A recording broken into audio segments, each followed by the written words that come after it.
찬미예수님 반갑습니다. 저는 금천동 본당 보좌신부로 사목하고 있는 박승호 아우구스티노 신부입니다. 이번에 이렇게 신임교리교사학교 프로그램들을 통해서 우리 선생님들과 만나게 되었는데요. 우선 선생님들 만나 뵙게 돼서 정말 반갑고 환영합니다. 잘 오셨습니다. 제가 선생님들께 설명드릴 내용은 세상 안에서 그리스도인으로 살기라는 제목을 바탕으로 한번 묶어봤는데요. 그럼 지금부터 시작기도로 출발해 보겠습니다. 시작기도는 교사의 기도를 준비했습니다. 아마 선생님들 노래를 통해서 많이 들어보신 기도일 것 같은데요. 오늘은 천천히 한 줄 한 줄 뜻을 음미해 가면서 읽어보고 기도하셨으면 좋겠습니다. 기도 시작하겠습니다. 성부와 성자와 성령의 이름으로 아멘. 오 사랑하는 주님, 저를 도와주소서. 큰 힘과 당신의 지혜 내려주시어 당신께 큰 관심 없는 이들의 가슴 속에 제가 기쁨을 불러일으키게 하소서. 당신의 인내와 당신의 겸손이 저의 마음에 항상 머무르게 하시고 당신의 은총과 당신의 사랑이 저의 모든 언행을 주관하게 하소서. 가르치면서도 배우게 하소서. 사랑 없는 지식은 아무 힘 없나이다. 저를 통해 이들이 당신을 찾고 저도 언제나 그 길을 걸어가게 하시어 천국에서 별처럼 빛나게 하소서. 성부와 성자와 성령의 이름으로 아멘. 노래로만 부르다가 이렇게 기도로 읊어보니 참 의미가 마음에 와닿는데요. 선생님들께서도 이 교사의 기도처럼 정말 우리 아이들에게 빛과 희망을 주고 별처럼 빛나는 분들 되시기를 기도하겠습니다. 네, 그리고 강의 내용의 범위 말씀드립니다. 오늘 제가 설명드리는 내용들은요. 6회 요리서의 경우에는 234에서 277쪽, 그리고 6회 프렌즈의 경우에는 16에서 26, 그리고 40에서 45, 그리고 93에서 99쪽까지의 내용을 참조하시면 한 번 더 확인하실 수 있습니다. 먼저 강의를 들어보시고 이제 혼자 집에서 공부를 하시거나 또 아이들에게 설명하시기 위해서 찾아보실 때는 이 페이지를 확인하시면 되겠습니다. 자, 그럼 본격적으로 이제 강의 내용으로 들어갈 텐데요. 그런데 선생님들 본당에 와서나 또는 집에서나 교리서를 딱 펴서 읽으면 물론 내가 어렸을 때부터 신앙생활을 하거나 또 관심이 있어서 읽어봐서 아는 내용이 있을 수도 있지만 사실 단어도 좀 어렵고 전반적으로 내가 이해하기가 어려운 내용들이 많은 것이 사실일 겁니다. 그런데 또 선생님들은 이제 앞으로 이 신임교리교사학교나 교리교사 연수 등을 통해서 개학을 하고 나면 아이들에게 이 내용을 설명해 주셔야 되는 책임도 맡게 되죠. 그래서 제 개인적으로는 우리 선생님들께서 어떻게 하면 이 교리 내용에 조금 더 쉽게 다가올 수 있을까를 좀 많이 고민을 하면서 이 강의를 준비했습니다. 그래서 오늘 제가 설명드릴 내용을 3개의 테마로 나누어서 진행을 할 텐데요. 그리스도인으로 어떻게 살아갈 것인가에 대한 문제를 이 3가지 질문들과 함께 풀어보겠습니다. 그 질문은 아주 심플합니다. 왜 살아? 그 다음 어떻게 살아? 마지막으로 그래서 뭐입니다. 여러분들이 그리스도인으로 세상에 살아간다는 것, 그것이 여러분에게 지니는 의미, 또 우리가 왜 그걸 살아야 하는지, 그래서 나는 이 세화에서, 이 세상에서 어떤 역할을 수행해야 하는지를 지금부터 설명해 드리겠습니다. 그러면 가장 먼저 왜 살아? 입니다. 제가 여러분들한테 질문을 한번 드려볼게요. 여러분 왜 사세요? 아니면 이 왜 사냐는 질문을 스스로에게나 다른 누군가에게 해보신 일이 있습니까? 여기 앞에 보이는 에스크의 질문을 한번 봐주세요. 님 진짜 왜 살아요? 이 강의를 보시는 여러분들은 왜 살고 계십니까? 또는 누군가에게 이 질문을 묻는다면 어떤 답을 들으실 것 같아요? 먼저 제 얘기를 해보면 가끔 이런 생각이 들 때도 있습니다. 우리가 매일같이 왜 사냐는 질문을 하고 살기도 그렇지만 어떨 때 보면 정말 내가 내 인생을 별 생각 없이 사는구나, 또는 흘러가는 대로 사는구나, 어떤 명확한 목표의식이나 삶에 대한 성찰 없이 사는구나 하고 느낄 때가 많습니다.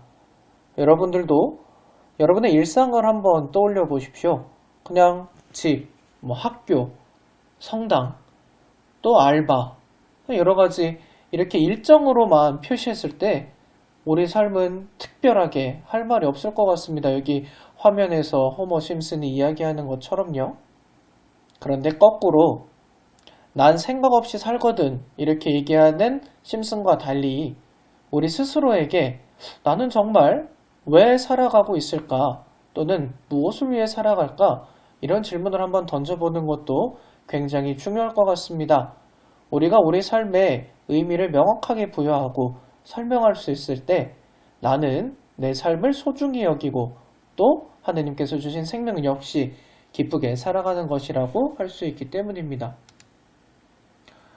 사실 제가 제 스스로 왜 살아? 라는 질문을 던질 때는 다이어트에 실패할 때인데요.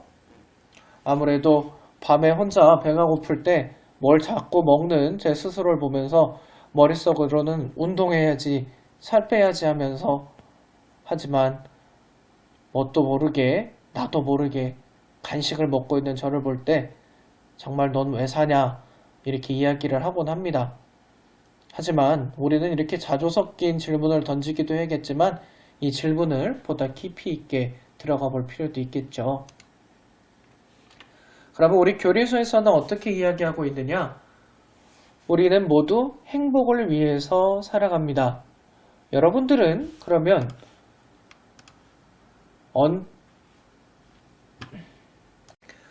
그러면 우리 교리서에서는 어떻게 이야기하고 있나? 교리서에서는 모든 사람이 행복을 위해서 살아간다고 이야기합니다. 그러면 여러분들께서는 언제 행복하십니까? 나는 언제 행복합니까? 지금부터 한번 떠올려 보시겠어요? 여러분들은 언제 행복하다고 느끼셨습니까? 또는 내 인생 최고 행복했던 순간은 언제입니까?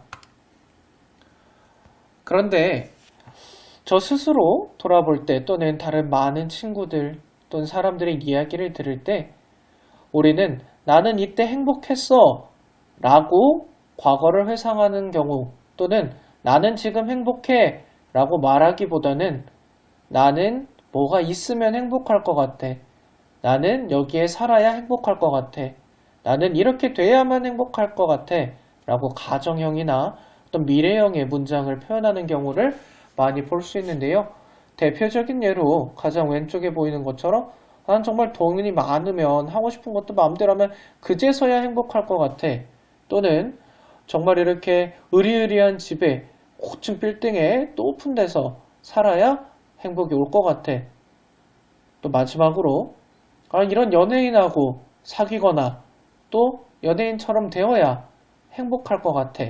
하고 행복을 너무나 남들의 것으로만 또 쉽게 얻을 수 없는 것으로만 또는 미래에 내가 도달할 수 있는 것으로만 생각하고 있지는 않을까 돌아봅니다.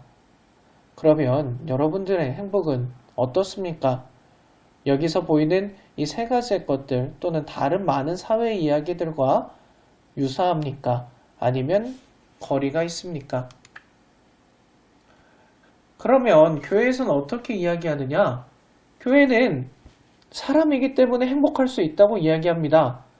앞에서 본 것처럼 저런 조건들을 갖춰야 행복한 것이 아니라 우리가 사람이기 때문에 하느님께로부터 나온 하느님께로 창조받은 하느님을 닮은 그런 사람이기 때문에 행복할 수 있다고 이야기합니다. 그 비밀을 말씀드릴게요. 지금 보면 이 그림이 미켈란젤로의 천지 창조입니다. 하느님께서 아담을 창조하셨을 때의 모습을 그림으로 표현한 것이죠. 창세기에 보면 명확하게 나옵니다. 하느님께서는 당신을 닮게 우리를 창조하셨죠. 그러면 우리가 다른 여타의 생물들에 비해서 가지고 있는 차이점은 뭐라고 생각하십니까? 정답은 이성, 생각하는 능력, 그리고 자유가 있다는 거죠. 여러분들은 여러분들께서 원하시는 대로 모든 걸 선택할 수 있고 또 생각할 능력을 지니고 있습니다. 물론 여러분도 사람이고 저도 사람인지라 동물적인 본성도 갖고 있을 수 있죠. 갖고 있는 게 사실이고요. 그런데 우리는 거기에 따라서만 행동하지 않습니다. 그걸 스스로 조절하고 보다 더 큰 것, 보다 큰 가치들을 위해서 행동하고 생각할 수 있는 그러한 능력과 자유가 우리한테 주어져 있습니다.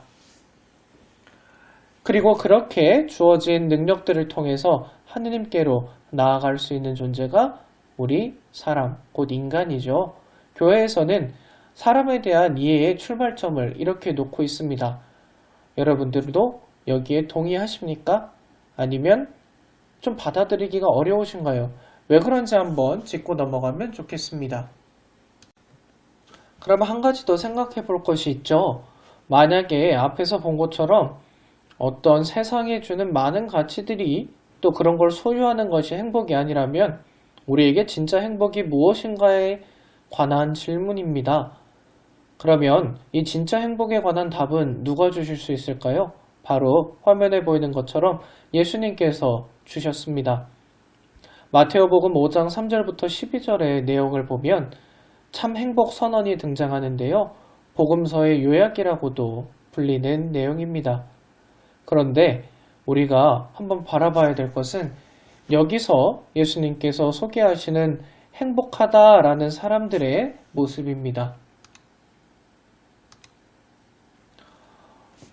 보면 가난한 사람들, 또 우는 사람들, 고통받고 아파하는 사람들, 박해하는 사람들이 예수님께서 행복하다라고 말씀하십니다.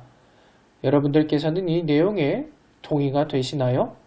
아니면 거부하고 싶으신가요? 우리는 이 예수님의 행복 선언을 어떻게 받아들여야 할까요?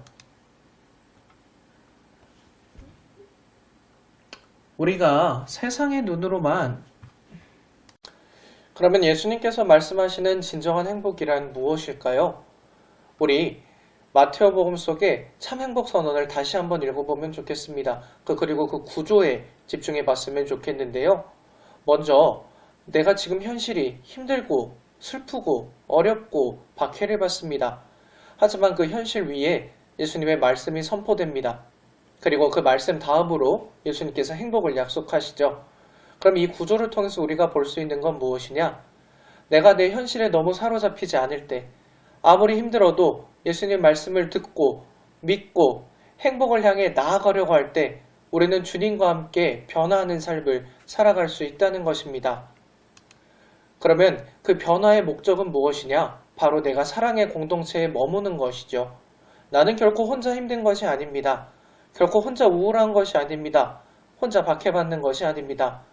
하느님 사랑 안에 그리고 나를 벗어난 이웃들과 함께 사랑을 나누면서 공동성과 신앙 안에서 우리는 다시 살아 숨쉴 수가 있습니다. 이것이 그리스도인의 행복입니다. 그러면 지금까지 우리가 왜 살아? 라는 질문을 바탕으로 함께 나누었던 이야기를 4가지 문장과 함께 정리해 보겠습니다. 첫 번째, 사람이라면 누구나 삶의 의미를 찾고 행복하고 싶어 합니다. 그런데 우리는 세례를 받고 하느님의 자녀로 새로 태어난 사람들이죠. 그렇기 때문에 우리는 하느님을 닮아서 우리가 창조되었다는 사실을 믿고 알고 있습니다. 그렇기 때문에 우리는 진정한 행복을 향해서 나아가야 할 의무, 사명도 지닌 존재라고도 할 수 있죠. 나에게 자유가 있고 내가 무언가를 선택할 수 있고 생각할 수 있고 판단할 수 있는 능력이 있다는 것이 바로 그 증거일 겁니다. 그렇기 때문에 우리는 하느님께서 우리에게 베풀어 주신 소중한 선물인 이 자유와 이성을 올바르게 사용해서 하느님께서 원하시는 진정한 행복, 하느님 안에 머물고 나를 벗어나 공동체와 함께 머물고 사랑하는 방법을 찾아야 한다고 할 수 있겠습니다. 자, 이렇게 우리는 왜 살아? 라는 질문에 대해서 교회의 가르침을 따라 답을 해보았습니다. 우리 선생님들께서 이제는 한 번 더 내가 인생을 살면서 왜 살아? 라는 질문이 들을 때 한 번은 꼭 이 내용을 기억하고 되새겨 보았으면 좋겠습니다. 그러면 우리 선생님들 한 단락이 끝났습니다. 한 5분 정도 쉬면서 물도 드시고 또 커피도 한잔 하시고 잠깐 쉬었다가 다음 단락으로 넘어가겠습니다. 편히 쉬고 오세요. 자, 그러면 두 번째 어떻게 살아라는 주제로 넘어가 보겠습니다. 우리가 지난 왜 살아에 관한 질문 앞에 교회 가르침에 따라 답을 하면서 우리는 한 가지 분명하게 얻은 것이 있죠.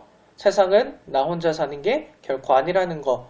내가 얻어야 하는 진정한 행복 역시 결코 나 혼자의 힘으로는 얻을 수 없습니다. 그러니 어떻게 살아라는 질문에 관한 그 근본적인 답도 바로 나 혼자만 사는 게 아니라는 것에서부터 출발하시면 좋겠습니다. 화면에 TV 프로그램 두 개를 띄워놨는데요. 만약에 내가 이 제목처럼 나 혼자 산다고만 생각하고 또는 공동체 생활을 하면서도 나만 아니면 돼 라는 마음으로 피해갈 것, 또 그저 나의 이익만을 챙기는 것을 생각한다면 우리는 결코 함께 살아갈 수 없습니다. 너무나 마음이 힘들겠죠. 그러면 핵심은 이것입니다. 나는 얼마나 하느님 안에 머물고 있느냐, 이웃과 함께하면서 사랑의 공동체를 이루고 있느냐는 것입니다. 이걸 교회의 영어로 표현해보면 아까 말씀드린 바와 같이 신앙과 공동선의 삶이라고 할 수 있겠습니다. 우리가 흔히 공동선은 조금 거리가 있다고 생각할 수 있겠는데요. 거리감이 느껴지는 표현이라고 생각할 수도 있습니다. 그런데 이걸 쉽게 바꿔보겠습니다. 여러분들 주일학교나 또는 여러분들끼리의 만남 안에서 이득, 개이득이란 말 사용하실 겁니다. 그런데 보통 그 표현을 나 혼자 이득을 취했을 때 또는 나한테 원하는 게 들어왔을 때 또는 나도 생각지 못하게 좋은 일이 생겼을 때 표현을 하시죠. 그런데 그건 나만의 이익이 아니라 이제 다른 모든 사람에게 이득이 되는가를 고민하자는 것입니다. 곧 나 혼자 이득을 보고 끝나는 게 아니라 나와 함께하는 공동체 또 내 주변 이웃들에게까지 그 선한 이득을 어떻게 확산할 것인가를 고민하는 존재가 우리 신앙인들이란 얘기죠. 그러니 그것의 바탕은 신앙이 되어야 할 것입니다. 나 혼자 이기적인 마음으로 모든 걸 가지려고 한다면, 나 혼자 독점하고 욕심을 부리고 있다면 결코 우리는 공동선을 향해 나아갈 수가 없죠. 다른 이웃의 영역을 인정해주고 마음을 열어놓고 그렇게 할 수 있는 거 우리 힘만으로 어려울 겁니다. 그러니 신앙 안에서 하느님과 함께 공동체와 함께 이루어야 할 것입니다.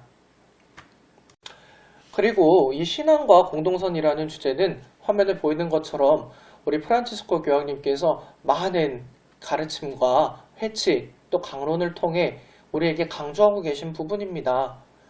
이것이 얼마나 중요하냐 한번 여러분 생각해 보시면 좋을 것 같아요. 오른쪽 사진을 보면 컴퓨터로 뭔가를 하고 있죠. 오른쪽엔 스마트폰이 놓여 있습니다. 요즘 우리가 너무 비대면에 익숙해져 살아가는 것은 아닐까요? 제가 본당에서 생활하면서 또는 밖에 나가서 식당을 갈 때 또 다른 많은 가정들의 이야기를 들어보면 여러분 공감하실 겁니다. 분명히 가족끼리 모여 있는데도 대화를 하기보다는 자기가 원하는 스마트폰에 유튜브 채널을 본다든지 TV를 보면서 식사를 하는 경우도 많고 또는 분명 앞에 많은 사람들이 있는데 얼굴을 마주치고 대화하고 인사하기보다는 그저 내 스마트폰 안에서 내가 좋아하는 가상 공간 안에만 갇혀서 이 모든 걸 대화를 진행하고 관계를 맺어나가고 있을 수도 있습니다. 이런 현실 안에서 우리는 어떻게 다른 이들과 더 친교를 이룰 수 있을까요? 저는 그래서 거꾸로 한번 생각해 보시면 좋을 것 같습니다. 왼쪽의 사진을 보면 와이파이 사진을 중심으로 사람들이 막 네트워크로 연결된 걸 볼 수 있죠. 아마 많은 사람들이 구독자 수, 또 팔로워 수 신경 쓰면서 살아가는 요즘 시대잖아요. 그렇다 보니 많은 콘텐츠들이 자극적으로 변하는 것도 사실입니다. 그러면 우리는 거꾸로 한번 생각해 보자고요.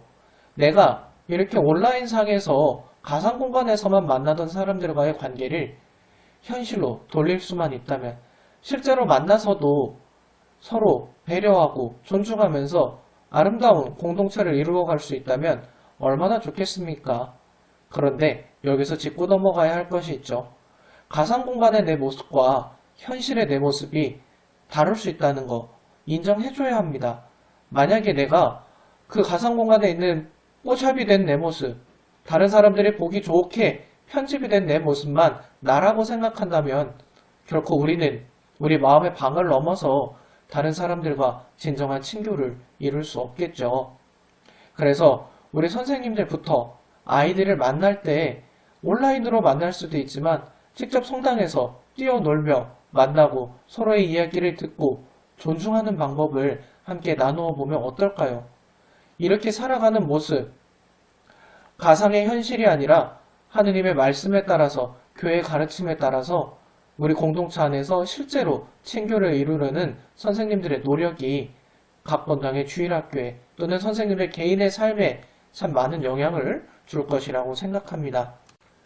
한 걸음 더 들어가서 우리가 구체적으로 이것을 현실에서 실천하려면 뭐가 필요할까요? 우리 교리서에는 마음의 소리를 들으라는 표현이 정확하게 나와 있습니다. 그러면 이걸 바탕으로 우리는 무엇을 하는 것이 좋을까요? 저는 가장 먼저 생각을 정리해야 한다는 말씀을 드리고 싶습니다. 왜냐? 사실 우리는 우리 마음의 소리도 들을 수 있지만 일상에서는 더 수많은 나를 둘러싼 소리들이 있기 때문이죠. 그렇기 때문에 그 소리들은 내 머릿속에서 생각으로 변할 것이고 우리는 거기 빠져서 마음의 소리를 듣지 못하는 경우가 많습니다.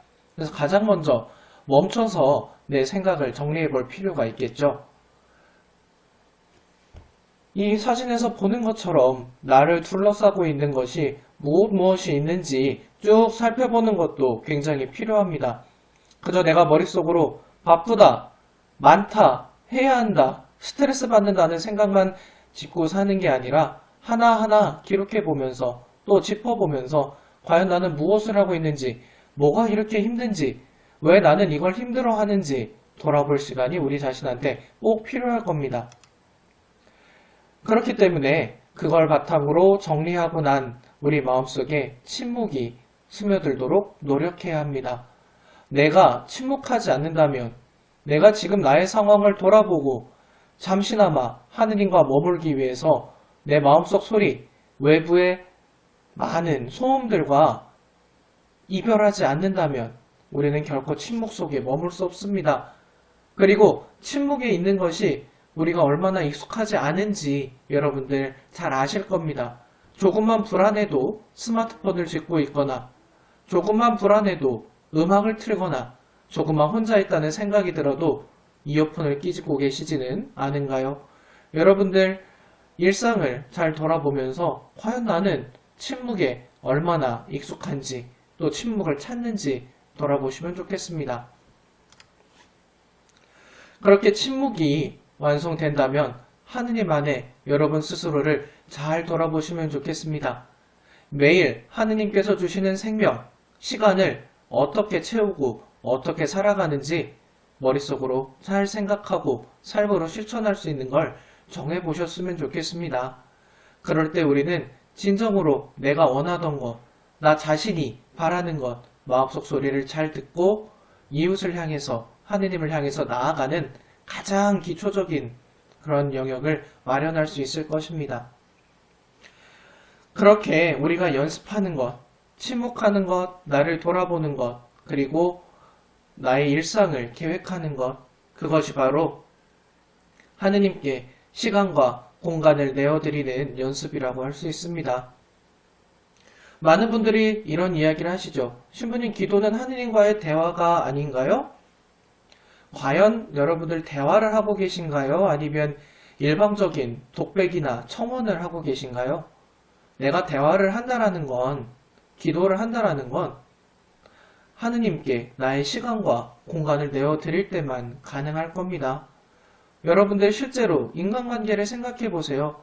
내가 아무리 친구를 좋아해도 내가 정말 좋아하는 사람이 있어도 그 사람에게 시간을 들여서 메시지를 보내거나 또 실제로 만나지 않는다면 어떻게 그 사람과의 관계가 지속되고 깊어질 수 있을까요? 어쩌면 우리는 일주일에 한 번 미사 왔다 갔다 하면서 나는 하나님한테 충분한 시간과 공간을 드리고 있다고 착각하면서 사는 건 아닐까요? 그러면서 내 일상에서는 늘 하느님께 함께 계셔 달라고 힘들다고 울고 있지만은 않을까요? 여러분 스스로 하느님께 얼마나 나의 시간과 공간을 내어드리고 있는지 잘 돌아보고 시간을 늘리고 공간을 만드시면 좋겠습니다. 이렇게 내가 기도 안에서, 침묵 안에서 마음의 소리를 들으며 내 생각과 말과 행동을 명확하게 인식하고 방향을 잡을 수 있을 때 우리의 삶의 변화, 진정한 행복을 향한 여정이 시작될 겁니다. 그저 외부에서 나를 이끄는 대로만, 남들이 좋아 보인다고 이야기하는 거로만 내가 결정하지는 못한 채 질질 끌려다니는 삶이 아니라 내가 하느님 안에서 생각과 말과 행동의 방향을 정하고 신앙과 공동선을 위해서 발걸음을 떼는 것. 이 길에 하느님께서 어떻게 동반해 주지 않으실 수가 있을까요? 우리는 희망을 갖고 실천할 필요가 있습니다. 그러면 이걸 달리 표현해 보면 무엇일까요? 바로 삶의 좋은 습관을 만들어야 한다는 것입니다. 여러분들이 신앙을 바탕으로 공동선을 향해서 나아가는 게 좋은 습관이 되어야 한다는 거죠. 한번 생각해 보십시오. 여러분들 각자 습관을 갖고 계실 겁니다. 내가 반복적으로 하는 생각, 반복적으로 하는 말, 반복적으로 하는 행동들은 내 안에 습관으로 자리 잡았을 거고, 그리고 이 습관들은 내가 변화를 주지 않는 이상 여러분들의 삶의 일부가 되고 더 크게는 삶 자체가 되어 있을 수도 있습니다. 그러면 결국 내가 행복한 삶이 된다는 건 나를 행복하게 할 수 있는 습관을 내 안에 많이 가지고 있는 것이겠죠. 그러면 먼저 좋은 습관이 있고 나쁜 습관이 있지 않습니까? 여러분들 나쁜 습관은 잘 떠오를 겁니다. 뭐 늦잠, 뭐 야식, 또 아니면 뭔가를 자꾸 반복적으로 산다든가, 또 계속 유튜브 영상을 본다든가, 이런 걸 여러분들 나쁜 습관을 쉽게 떠올릴 수 있을 겁니다. 그럼 여러분들에게 좋은 습관은 무엇이 있습니까? 그러면 이 좋은 습관이란 무엇일까요? 바로 덕입니다. 우리는 생활 안에서 저 사람은 정말 인덕이 있다, 또는 교회 안에서 성덕을 닦으세요 이렇게 기도하고 응원하기도 합니다. 그럼 이 덕이란 바로 아까 말씀드린 좋은 습관이죠. 우리가 하느님 안에서 신앙을 바탕으로 이웃을 향해 또 공동선을 향해서 노력하는 것이 내 안에 좋은 습관이 되어 있다면, 곧 내 습관들이 하느님을 향해 있다면 그것은 우리 안에 덕으로 자리 잡을 것입니다.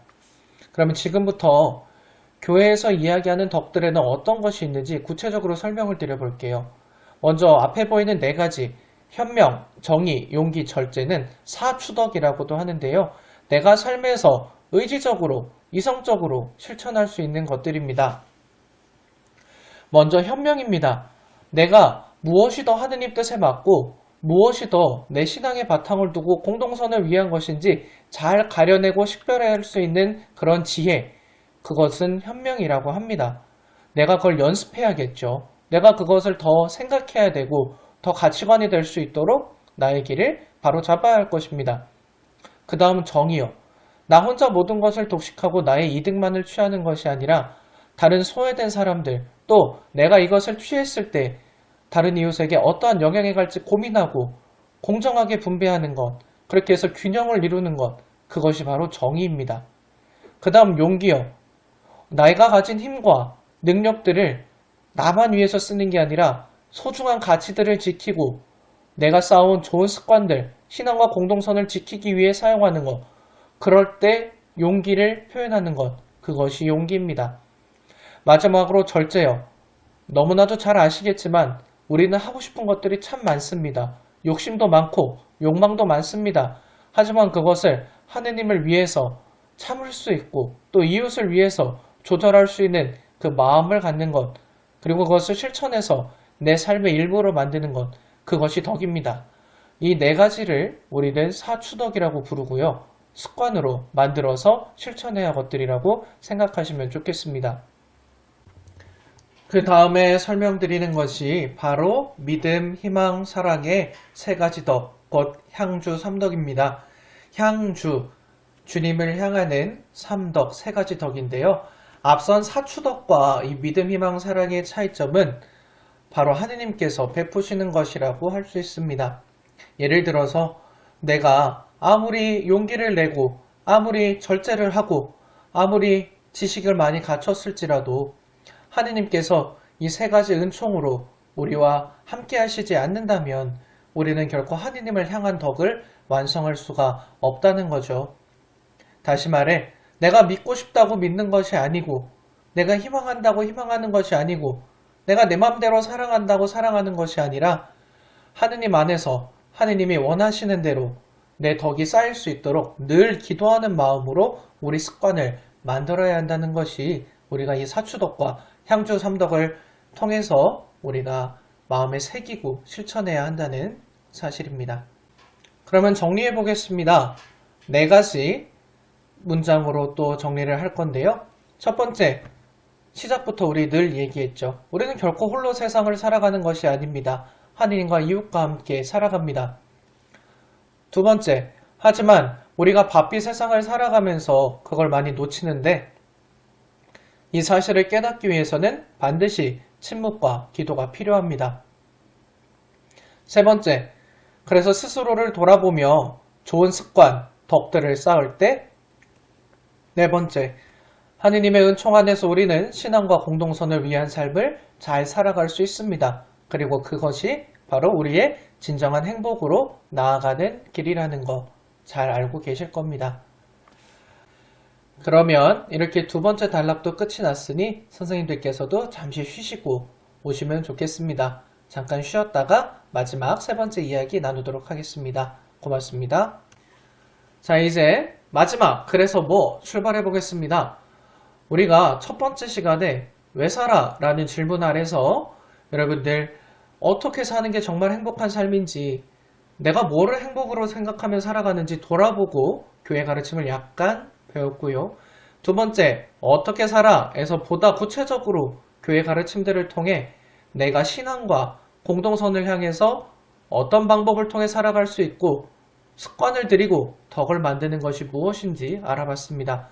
이제 마지막 그래서 뭐? 라는 질문을 통해 보다 구체적으로 내가 삶의 현장 안에서, 사회 안에서 어떻게 그리스도인으로서의 삶을 이어나갈 것인지 논의해 보도록 하겠습니다. 가장 먼저 앞쪽에 보이는 사진을 보면 왼쪽 오른쪽 갈래길이 있습니다. 그런데 둘 다 맞는 것처럼 느껴지게 써있죠. 곧 우리는 늘 가능성 사이에서 산다는 겁니다. 이성과 자유를 지닌 채 선택을 하면서 살아가야 합니다. 그러면 이때 필요한 것이 무엇이겠습니까? 아까 말씀드린 사추덕, 내가 하느님께 어떻게 하면 더 가까운 것인지, 어떤 것이 공동선을 더 위한 것인지 몸에 배어 있어야 어떤 길로 가든 걱정하지도 않고 그 길을 가더라도 하느님과 함께 힘을 내서 걷고 잘못 가더라도 돌아올 수가 있겠죠. 하지만 잊지 마십시오. 내가 신앙을 갖고 있다고, 내가 참 행복을 갖고 나아간다고 해서 결코 우리가 가능성 자체가 없는 게 아닙니다. 다시 말해 우리가 하느님께서 주신 자유를 늘 잘 사용해야 한다는 겁니다. 우리는 늘 선하게 갈림길에서 살아갑니다. 그러면 여러분들 어떤 것이 정말 행복한 삶입니까? 어떤 것이 나의 가능성을 잘 쓰는 것입니까? 그런데 이미 제 생각에 여러분들은 답을 알고 계시다고 생각합니다. 여러분들 교리교사 하려고 하시는 거잖아요? 남들은 토요일에 놀러 갑니다. 남들은 토요일에 더 좋은 곳에 가서 많은 사람들과 쿵쾅거리고 놀 수도 있습니다. 그런데 여러분들은 아이들을 위해 봉사하는 것, 번당 공동체에 머무는 것, 세상에서 좋다고 이야기하는 것이 아니라 세상에서 더 자극적으로 나에게 다가오는 것이 아니라 하느님 안에 머물고 하느님과 가까운 삶을 사는 것이 얼마나 행복하신지 느끼고 보아오셨습니다. 여러분들 어린 시절부터 쭉 이어온 신앙, 또는 내가 나중에 시작한 신앙이라고 해도 그것이 주는 느낌과 참된 행복을 향해 나아가는 방법을 여러분들은 알고 계십니다. 그러니 하느님과 가까운 삶을 사는 것에 대해서 겁을 낼 필요가 없겠죠. 내 마음속에 실증이 나도 그걸 하느님께 말씀드리고 바뀌면 됩니다. 그래서 우리가 이때까지의 논의를 종합하면서 과연 내가 참 행복을 향해서 나의 가능성을 쓰고 있는가, 내가 잘 걸어가고 있는가 돌아보려면 이 5가지 지표를 한번 확인해 보셨으면 좋겠습니다. 먼저 사람다움입니다. 사람다움이란 내 인격을 존중하고 다른 이의 인격을 소중하게 생각하며 존중하는 겁니다. 만약에 내가 무슨 일을 하는데 아무런 인간적인 취급도 못 받고 그저 돈인 양, 교체해도 되는 부품인 양 여겨진다면 그 얼마나 비참한 삶이겠습니까? 결코 행복하다고 할 수 없습니다. 그런데 우리가 교회 공동체 안에서 나의 일상 안에서 다른 사람의 인격을 존중하고 내가 존중받는 그러한 공동체적 삶을 살 수 있다면 내가 그렇게 실천하고 있다면 나는 참 행복에 가까운 거겠죠. 그 다음 신앙이요. 내가 무엇인가를 선택해서 걸어가는 것이 내가 하느님께 나아가는데 또 하느님의 말씀을 실천하는데 도움이 되고 있다면 내 일상에서 하느님을 찾는 데 도움이 된다면 그 역시 참 행복과 가까운 거라고 할 수 있고요. 그것이 연습이 되면 세 번째, 당연히 우리는 죄에서 멀어질 겁니다. 내가 습관적으로 하느님을 선택하는 것이 몸에 배고 있기 때문에 악을, 곧 덜 선한 것, 남들이 유혹하는 것, 세상에서 이야기하는 것이 아니라 하느님께 더 맞는 걸 선택하기 때문에 자연스레 죄에서 멀어집니다. 그리고 그걸 통해서 우리는 나만 챙기는 게 아니라 다른 이웃까지 함께 챙기는 공동선을 이루며 살아가죠. 이렇게 모든 영역들이 종합될 때 그 습관들이 여러분들 삶 안에 의미를 만들어 줄 겁니다. 그리고 그것이 결코 그 누구도 빼앗지 못하는 하느님과 여러분이 만든 소중한 삶의 의미이자 행복이라는 거 여러분들 느끼실 수 있을 겁니다.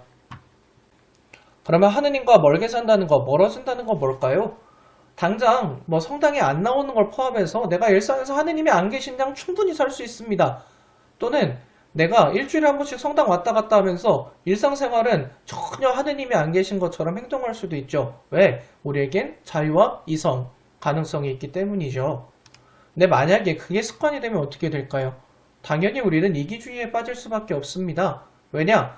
하느님께서는 늘 모든 이를 사랑하시고 나뿐만 아니라 다른 이들을 한결같이 사랑하시는 분이기 때문에 나 자신이 내 안에 갇힐 수밖에 없죠. 다른 이들에게 열릴 수 있는 여유가 안 생깁니다. 나를 돌아보지도 않죠. 왜? 내 거 하기 바쁘기 때문입니다.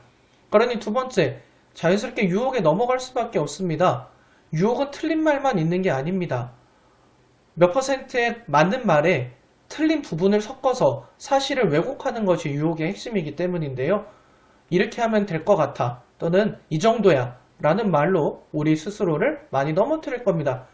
그러면 당연히 우리는 죄의 상태에 놓이겠죠. 그리고 이 죄가 습관이 된다면 우리는 그 죄에 매일 수밖에 없습니다.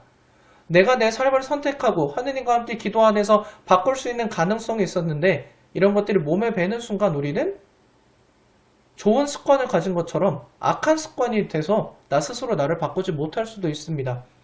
그러면 자연히 우리는 불안한 상태에 놓일 겁니다.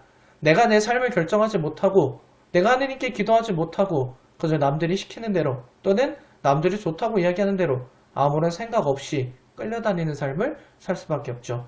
결론적으로 내가 하느님과 멀어지는 순간 내 삶의 관계가 파괴됩니다. 하느님과 나와의 관계가 파괴되고요. 또 이웃과의 관계가 파괴되고요. 그리고 나 자신과의 관계도 파괴될 겁니다. 뭐가 더 행복하고 덜 행복한 삶인지 여러분들 충분히 느끼실 수 있을 겁니다. 그러면 또 이런 마음이 들죠. 왜 나만 착하게 살아야 돼? 세상에 성당 안 다니고 나쁜 짓 하면서 배불리고 나쁘게 살는데 잘 먹고 잘 사는 사람 얼마나 많은데 왜 우리 보고 착하게 살아야 돼? 왜 우리한테 강요해? 이런 마음을 들 수 있습니다. 그런데 사실 여러분들 하느님께서는 강요한 적이 없어요. 단지 당신께서 보여주시는 사랑을 통해서 우리가 그걸 선택하지 않을 수 없게 우리 마음이 동하는 것 뿐이죠. 그런데 사실 여러분들 착하게 살면 손해본다는 그런 마음 가지실 수 있습니다. 하지만 그게 결코 다가 아니라는 거, 그렇게 끝나는 세상이 아니라는 거 여러분들 알고 믿고 계시지 않습니까? 한 걸음만 더 나가보자고요. 힘들게 살라는 이야기가 아닙니다. 세상 집 나 혼자 다 진 채 이게 행복이하고 억지로 살라는 일 아닙니다. 여러분들 기쁘게 사셔야 돼요. 기쁘게 신앙생활 하셔야 돼요. 이 좋은 습관을 만들고 아이들을 위해 성당 공동체 안에서 기쁘게 뛰는 게 여러분들한테 행복이면 좋겠습니다. 그런데 내가 이걸 일처럼 여기는 순간 내가 표현하지 않고 그저 소통하지 않고 내 맘대로 모든 걸 판단하는 순간 교회의 가르침이 아니라 내가 교회의 많은 컨텐츠들을 소비하는 사람이 될 때 우리는 굉장히 힘들게 느껴질 겁니다. 그럴 땐 잠깐 멈춰서 생각해 보시면 좋을 것 같아요. 아까 분명 말씀드렸죠. 내 삶의 침묵과 돌아보기가 없으면 결코 좋은 습관을 만들 수 없다고요.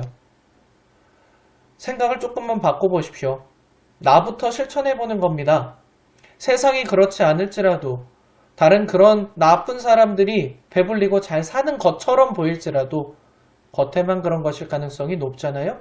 그러니 나부터 이 행복을 향해서 내 안을 또 다른 사람의 내면을 채우는데 실천해보는 건 어떻겠습니까? 내가 그저 다른 사람들이 그렇게 안 산다 그래서 이 소중한 신앙의 가치를, 이 참 행복의 소중함을 포기할 필요는 없을 것 같습니다. 왜 나의 인생을 다른 사람들의 유혹에, 다른 사람들의 회방에 하느님과의 소중한 가치까지 포기해가면서 살아야 할까요? 저는 그건 결코 옳지 않다고 생각합니다. 여러분에게 주어진 가능성을 너무 안타깝게 사용하는 것이라고 생각합니다. 그러면 우리가 어떤 세상을 만들면 좋을까요? 세상에 나가든 사회적으로 모임을 갖든 교회에 모이든 다양한 사람들이 모였다는 걸 생각해 보십시오.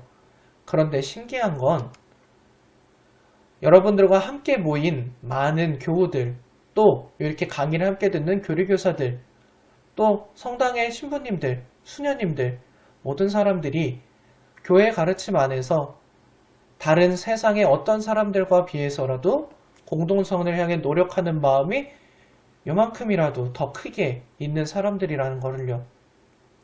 그래서 우리 모두가 손을 잡고 노력할 때 나만 느낀 게 아니라 나와 함께 신앙생활을 하는 많은 사람들이 느끼고 있다는 거 기억하셨으면 좋겠습니다.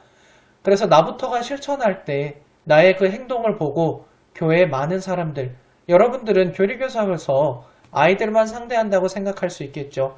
하지만 20대 청년들이 이렇게 기쁘게 나의 시간을 내고 성당 안에 머물고 아이들에게 꿈과 희망을 심어주는 모습을 보고 어른들이 변화합니다. 실제로 제가 속한 본당에서도 그런 사례들이 많이 일어나고 있고요. 그러니 다시 한번 잊지 마십시오. 여러분들 혼자 힘들게 살아가는 세상 아닙니다. 하느님과 함께, 이웃과 함께 공동성을 향해서 나아가고 있다는 거 꼭 기억해 주십시오. 나 혼자 하는 것이 아니라 교회 가르침 아래 이웃과 하느님과 함께 합니다.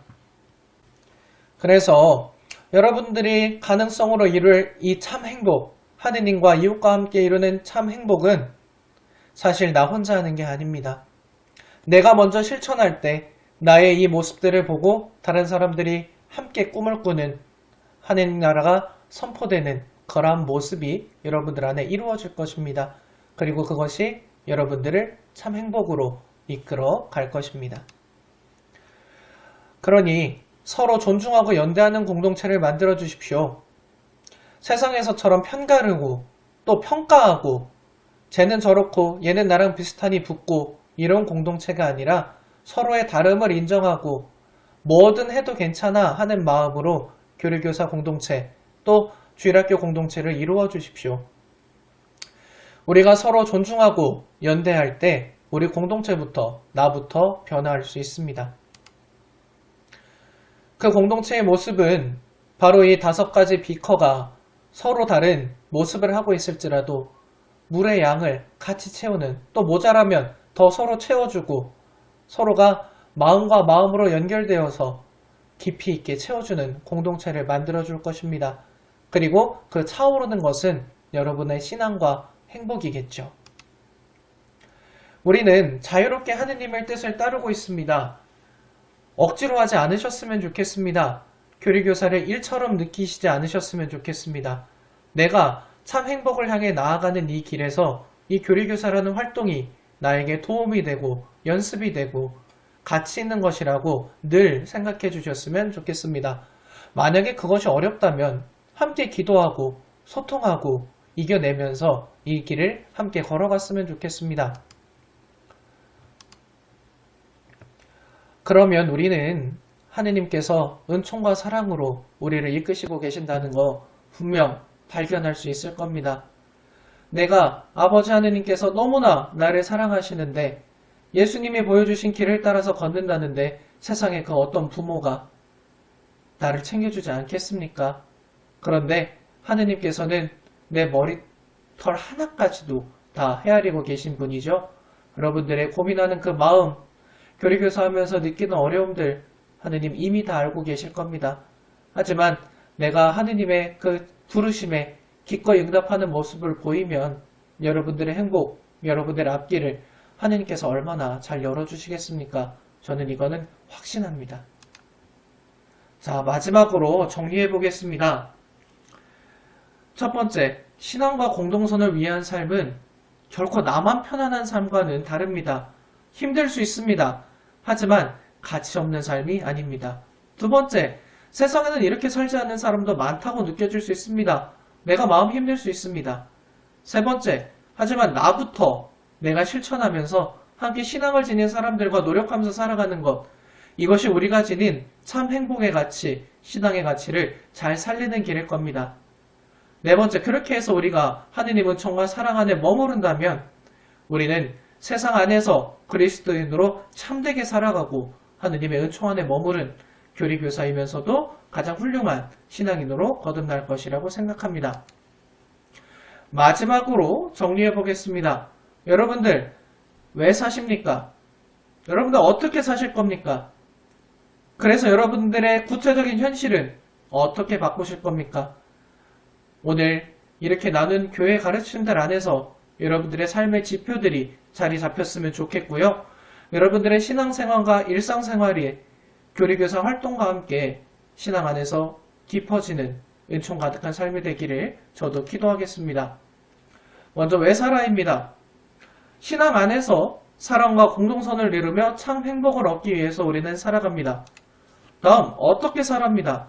나 자신을 돌아보고 하느님을 위해 시간과 공간을 내고 교회 가르침에 따라 좋은 삶의 습관을 만들면서 살아가야 합니다.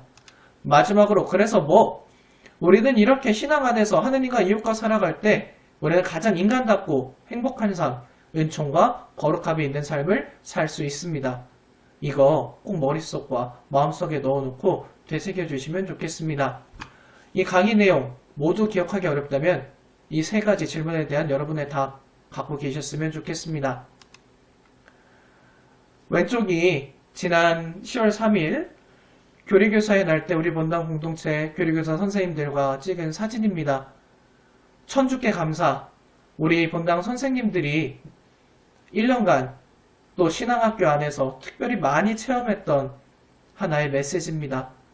처음에는 우리 선생님들 20대 초중반에 또 직장생활 준비에 정말 많이 힘든 거 느꼈습니다. 하지만 내가 아이들과 함께 하면서 또 나의 신앙을 하느님 안에 돌아보면서 정말 깊이 있는 체험 많이 하고 기쁘게 살아가고 있습니다.